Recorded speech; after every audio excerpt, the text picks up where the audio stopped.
Good morning. Hello. How's everyone today? This is my second attempt at this. I said some cool stuff, and then I was halfway through my poem, and darn it if somebody didn't call me. It's called The Online Pharmacy.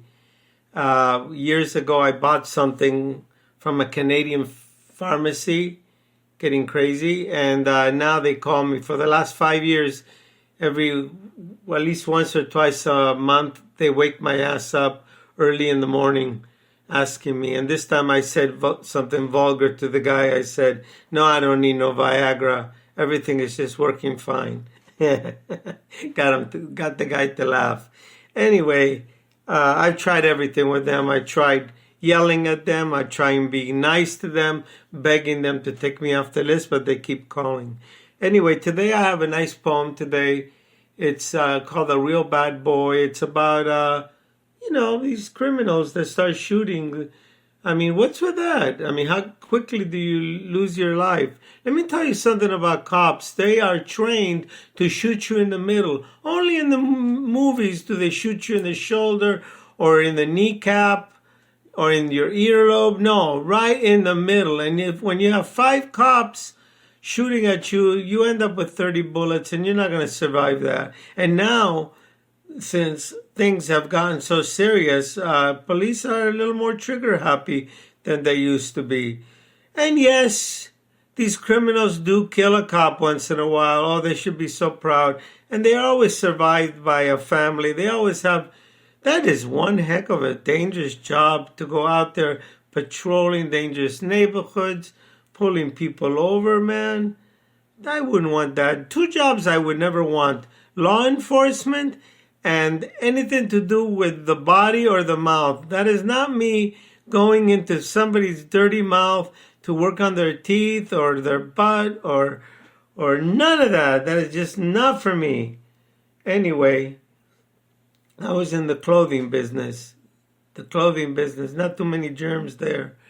Anyway, I'm kind of rambling. Let me read to you this poem. I like it. I like it. Today's poem is going to be okay. It's called He Was a Real Bad Boy. A real bad boy. It was such a lovely day when Hector was born in a small village down by a grove, to parents that immigrated to this country a long while ago. Everyone was so festive. His mother, fathers, uncles, and aunts. His sisters and friends all had on their fancy Latin hats. Champagne for everyone, they yelled, and lots of food. No one would ever forget this day, that was for sure. A bright-eyed baby boy, and oh so cute. He's going to be an attorney, they joked, maybe even the president one day. Ha! What all they could say. The party wound down and everyone got back to living their lives. Hector was in his first day of school and got good grades. Everyone was so proud of him. But soon things began to change. Hector was becoming a bully, but no one paid it any attention. Just par for the course. And boys will be boys. But Abuelita was the only one that was very worried, and also his teachers, they all knew it. He grew up and naturally became friends with the wrong kind of kids.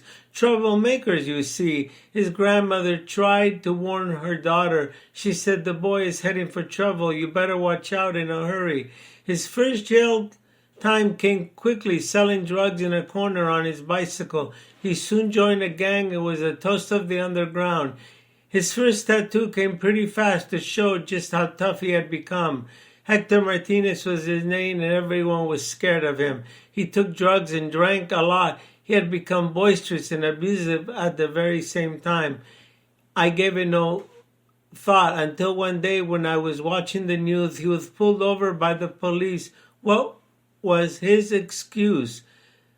They already knew him, and soon trouble ensued. He pulled out a gun and shot at the officers. Did he forget that one of the opposite side of the cop car? He shot out bullets by the score. He thought he was so tough. You know the kind, the real bad boy.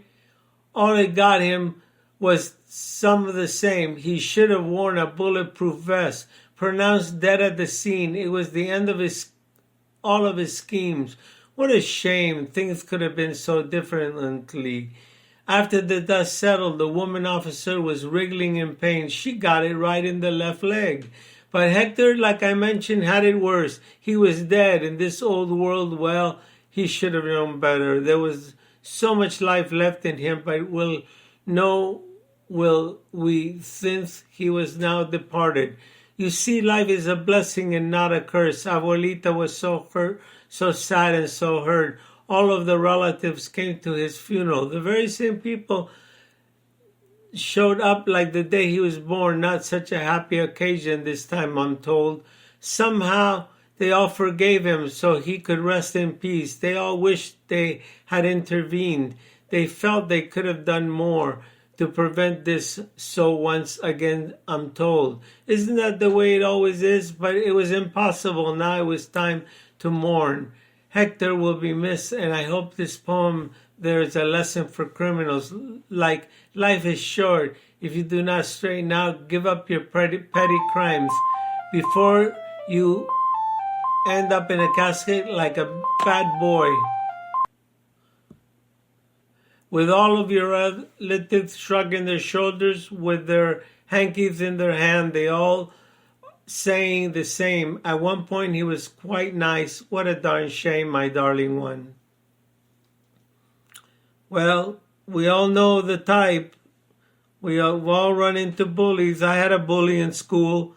Every time these two guys would walk by, they'd hit me on top of the head with their knuckles. And I was really small and they were pretty big and I was a little scared. But one day, the guy was sitting right next to me and he threw some books in my lap and I got up and I popped him right in his face. I believe that was a turning point in my life, the day I grew a backbone. And, you know, I was told by a boxer that once someone hurts you, you will never forget that. And they stopped bullying me. Anyway, I hope you enjoyed my poem, and please reshare it on any social network. I'm on MayWe, Facebook, Pinterest, Google Podcasts, Apple Podcasts, and you guys do the same. You all be well now.